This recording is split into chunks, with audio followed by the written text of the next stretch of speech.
ತಾಯಿ ಚಾಮುಂಡೇಶ್ವರಿ ವಿರಾಜಮಾನಳಾಗಿ ಕುಳಿತಿರುವಂತಹ ಅಂಬಾರಿಯನ್ನ ಅಭಿಮನ್ಯುವಿನ ಮೇಲೆ ಕಟ್ಟಲಾಗಿದೆ. ನೀವು ದೃಶ್ಯದಲ್ಲಿ ಗಮನಿಸ್ತಾ ಇದ್ದೀರಾ. ಅರಮನೆಯ ಕಿಟಕಿಯಿಂದ ರಾಜಮಾತೆ ಪ್ರಮೋದಾದೇವಿ ಅವರು ವೀಕ್ಷಣೆಯನ್ನ ಮಾಡ್ತಿದ್ದಾರೆ.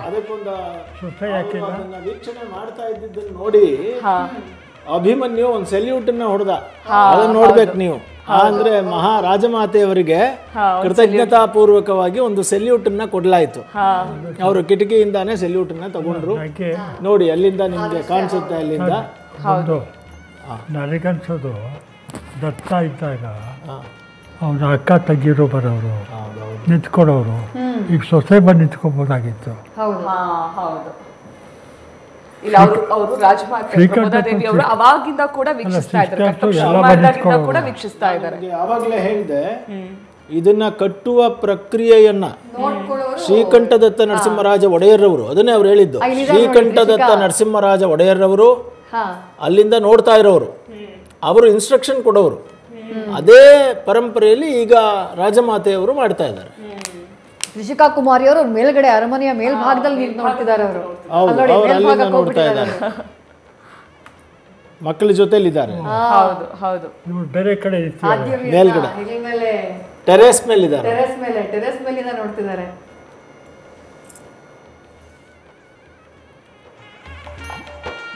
ಸುಂದರವಾದಂತಹ ದೃಶ್ಯಗಳು.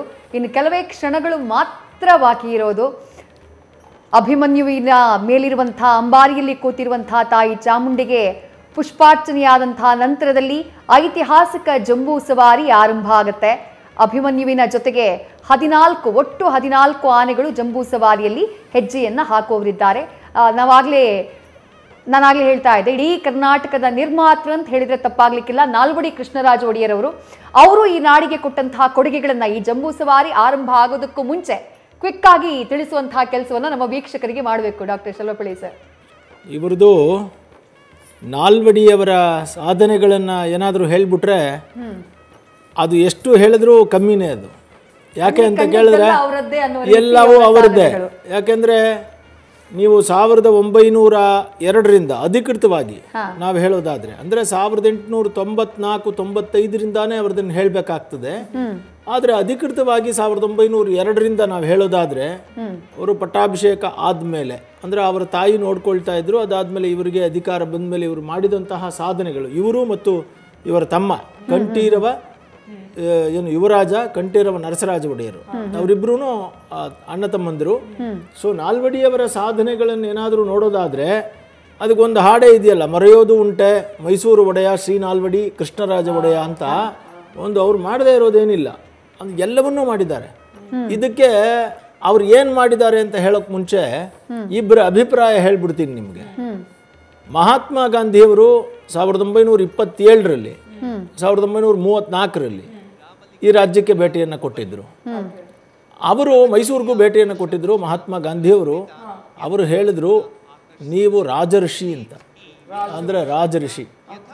ಸರ್ದಾರ್ ವಲ್ಲಭಭಾಯ್ ಪಟೇಲ್ ಅವರು ಹೇಳಿದ್ರು, ಒಂದು ವೇಳೆ ಇವರು ಇಂತಹ ರಾಜರುಗಳಿದ್ಬಿಟ್ರೆ ನಮಗೆ ಪ್ರಜಾಪ್ರಭುತ್ವದ ಪರಿಕಲ್ಪನೆ ಏನೂ ಇಲ್ಲ, ಹೋರಾಟ ಮಾಡೋದೇ ಅವಶ್ಯಕತೆ ಇಲ್ಲ. ಯಾಕೆಂದರೆ ಈ ರಾಜತ್ವವೇ ಪ್ರಜಾಪ್ರಭುತ್ವದಕ್ಕಿಂತ ಚೆನ್ನಾಗಿದೆ ಅಂತ ಅನ್ನಿಸ್ಬಿಡುತ್ತೆ, ಅಷ್ಟು ಒಳ್ಳೆಯವರು ಇವರು. ಅದಕ್ಕೆ ಕುವೆಂಪು ಅವರು ತಮ್ಮ ಕನ್ನಡ ನಾಡಗೀತೆಯಲ್ಲಿ ಬರೆದರು, ಏನಂತ ಬರೆದ್ರು, ಜನಕನ ಹೋಲುವ ದೊರೆಗಳ ಧಾಮ ಅಂತ ಬರೆದರು. ಅಂದರೆ ಜನಕ ಮಹಾರಾಜ ಅಲ್ಲಿ ಒಂದು ಪುರಾಣದ ಪರಿಕಲ್ಪನೆಯನ್ನು ಬರೋನು, ನನ್ನ ಮನೆತನವೆಲ್ಲವೂ ಹೋದ್ರೂ ಪರವಾಗಿಲ್ಲ, ನನ್ನ ಪ್ರಜೆಗಳು ಚೆನ್ನಾಗಿರಬೇಕು ಅಂತ ಬಯಸ್ತಾ ಇದ್ದವನು ಅವನು. ಅಂದರೆ ಪ್ರಜೆಗಳ ಹಿತವೇ ತಂದು ಮುಖ್ಯ ಅಂತ ಜನಕನ ಹೋಲುವ ದೊರೆಗಳ ಧಾಮ ಅಂತ ಬರೆದರು ನಾಲ್ವಡಿಯವರಿಗೆ. ಹಾಗೆ ನಾಲ್ವಡಿಯವರು ಅಧಿಕಾರಕ್ಕೆ ಬಂದಾಗಲಿಂದ ಹಿಡಿದು ಸಾಧನೆಗಳನ್ನು ಮಾಡಿದ್ದನ್ನು ನೋಡಿದ್ರೆ, ನೋಡಿ ಒಂದೊಂದಾಗಿ ಹೇಳ್ತಾ ಹೋಗೋಣ, ಸುಮ್ಮನೆ ಒಂದು ರೀಕಾಲ್ ಮಾಡೋದಕ್ಕೆ ಅವ್ರು ಯಾವುದಲ್ಲ ಅಂತ ಹೇಳ್ಬೋದು. ಮೊದಲನೇದಾಗಿ ಅವರ ಕಾಲದಲ್ಲೇ ಮೈಸೂರು ಅರಮನೆಯನ್ನು ಕಟ್ಟಲಾಯಿತು.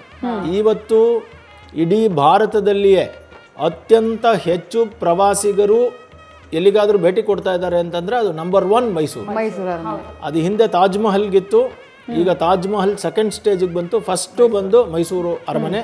ಸುಮಾರು 30 ಲಕ್ಷ ಜನ ವಿಸಿಟ್ ಮಾಡ್ತಾ ಇದ್ದಾರೆ ವಾರ್ಷಿಕವಾಗಿ. ಸೊ ಇದು ಮೈಸೂರು ಅರಮನೆ. ಮೈಸೂರು ಅರಮನೆಯ ಸೌಂದರ್ಯ ಇದೆಲ್ಲ ನೋಡಿದ್ರೆ ಪ್ರಪಂಚದಲ್ಲಿ ಅಷ್ಟು ಸುಂದರವಾದಂತಹ ಅರಮನೆ ಇನ್ಯಾವುದೂ ಇಲ್ಲ. ಸೊ ಇದು ಮೈಸೂರಿನ ಅರಮನೆ ಕಟ್ಟಿಸಿದ್ದು. ಓಕೆ. ಇದಲ್ದೇನೆ ಗುರುಮಠವನ್ನು ಪರಕಾಲ ಮಠವನ್ನು ಕಟ್ಟಿಸಿದ್ರು. ಅದು ಒಂದು ಅದ್ಭುತವಾದಂತಹ ಸಾಧನೆ. ಅದಲ್ದೇನೆ ಅವರು KRS ಅನ್ನು ಕಟ್ಟಿಸಿದ್ರು. KRS ಅನ್ನು ಕಟ್ಟಿಸುವಾಗಲಂತೂ ಅದರ ಯೋಜನೆ, ಅದು ಜನಗಳಿಗೆ ಏನು ಮಾಡ್ತದೆ ಎಲ್ಲವನ್ನೂ ತಿಳ್ಕೊಂಡು ಕಟ್ಟಿಸಿದ್ರು. ಅದಕ್ಕೆ ಎಷ್ಟೋ ಸಲ ಬಜೆಟ್ ಸಾಕಾಗದೇ ಇದ್ದಾಗ ತಮ್ಮ ಮನೆತನದ ಹೆಣ್ಣು ಮಕ್ಕಳ ಚಿನ್ನವನ್ನು ಬಾಂಬೆಲ್ ಹರಾಜಾಕಿ ಅದರಲ್ಲಿ ಬಂದ ದುಡ್ಡನ್ನು ಮಾಡಿ ಕಂಪ್ಲೀಟ್ ಮಾಡಿದ್ರು. ನಿಮಗೆಲ್ಲ ಆಶ್ಚರ್ಯ ಆಗ್ಬೋದು, ಇಲ್ಲೇ ಹರಾಜು ಹಾಕ್ಬೋದಾಗಿತ್ತಲ್ಲ ಮೈಸೂರಲ್ಲಿ ಅಂತ. ಯಾರು ತಗೊಳಕ್ಕೆ ಯಾರಿದ್ದಾರೆ, ಅಷ್ಟು ದುಡ್ಡು ಕೊಡೋಕೆ ಯಾರಿದ್ದಾರೆ ಇಲ್ಲಿ? ರಾಜರೇ ಮಾಡ್ತಿದ್ದಾರೆ ಇದ್ರೆ ತಗೊಳಕ್ಕೆ ಯಾರಿದ್ದಾರೆ? 1897 ವೇದಾವತಿ ನದಿಗೆ ಚಿತ್ರದುರ್ಗ ಜಿಲ್ಲೆ ಮಾರಿ ಕಣಿವೆ ವಾಡಿ ವಿಲಾಸ್ ಸಾಗರ ಅದು ಕಟ್ಟಕ್ಕೆ ಶಿಲಾನ್ಯಾಸ ಮಾಡ್ತಾರೆ. ನಾಲ್ವಡಿ ಅವರಿಗೆ ಸೈನ್ ಹಾಕೋ ಅಧಿಕಾರ ಇನ್ನೂ ಬಂದಿಲ್ಲ. ಬರೋದು ಯಾವಾಗ 1902 18 ವಯಸ್ಸಾಗೋದವ್ರಿಗೆ. ಇದು 1897. ಅವ್ರ ಅಮ್ಮ ಅಡಿಪಾಯ ಆಗ್ತಾಳೆ. ಹೆಸರಿಡಬೇಕಲ್ಲ, ಬಿಲ್ಡಿಂಗ್ ಹೆಸರು ಏನು ಇಡಬೇಕು? ಆಕೆ ಹೆಸರೇ ಬರಬೇಕು. ನಾಳೆ ನನ್ನ ಮುದ್ದು ಮಹಾರಾಜ, ನನ್ನ ಮುದ್ದು ಮಗ ನಾಳೆ ಮಹಾರಾಜ ಆಗ್ತಾನೆ ಹಾಗನ್ಬಿಟ್ಟು ಕೃಷ್ಣರಾಜೇಂದ್ರ ಅಣೆಕಟ್ಟೆ ಅಂತ ಬರೆಸ್ತಾಳೆ. ಅದಕ್ಕೆ ನಾನು ಅಡಿಪಾಯ ಹಾಕಿದ್ದೀನಿ. ಕಟ್ಟೆ ಹೆಸರದು 1907ಕ್ಕೆ ಕಂಪ್ಲೀಟ್ ಆಗುತ್ತದು. ಇವರು ಅಧಿಕಾರ ನಡೆಸ್ತಿರ್ತಾರೆ. ನೀರು ಹರಿಸ್ಬೇಕಲ್ಲ, ಉದ್ಘಾಟನೆ ಮಾಡೋಕ್ಕೆ ಹೋಗ್ತಾರೆ ನಾಲ್ವಡಿಯವರು. ಅದು ಸ್ಟ್ರೈಟಾಗಿದೆ ಕಟ್ಟೆ, ಹೀಗೀಗೆ ಶಿಲಾನ್ಯಾಸದ ಕಲ್ಲು ಇಲ್ಲಿದೆ, ಅಲ್ಲಿ ಆ ಕಡೆ ಇದೆ ಇಂಜಿನಿಯರು ಶಿಲಾನ್ಯಾಸದ್ದು. ಇವ್ರು ಮೆಟ್ಲತ್ತಿ ಈ ಕಡೆ ಬಂದು ನೋಡು, ಇದೇ ನಮ್ಮಮ್ಮ ನನ್ನ ಹೆಸರಿಟ್ಟವಳೆ. ಅವಳಿಗೆ ಬುದ್ಧಿ ಇಲ್ಲ ನಮ್ಮಮ್ಮಗೆ, ಅವಳೇ ಕಷ್ಟಪಟ್ಟವಳು. ವಾಡಿ ವಿಲಾಸ್ ಸಾಗರ ಅಂತ ಹೆಸರಿಡ್ತಾರೆ. ಅಮ್ಮನ ಹೆಸರನ್ನು ಇಡ್ತಾರೆ. ಹಾಂ, ಕೃಷ್ಣರಾಜ್ ಕಟ್ಟೆ ಕಿತ್ತಾಕಿ ವಾಡಿ ವಿಲಾಸ್ ಸಾಗರ ಅಂತ ಇಡ್ತಾರೆ. ಇದು ಇವತ್ತು ನಾವು ಶಿಲಾನ್ಯಾಸ ಮಾಡ್ತಿದ್ದಾಗೆ ನನ್ನ ಹೆಸರು ಹಾಕೋತೀನಿ. ವಿಕಾಸ್ ಸೌದಕ್ಕೆ ಕಂಪ್ಲೀಟೇ ಆಗಿಲ್ಲ, SM ಕೃಷ್ಣ ಬೋರ್ಡ್ ಹಾಕೊಂಡ್ರು, ಇನ್ನಾಗಿ ಯಾಕೆ ಮಾಡಿದೆ ಅಂತ.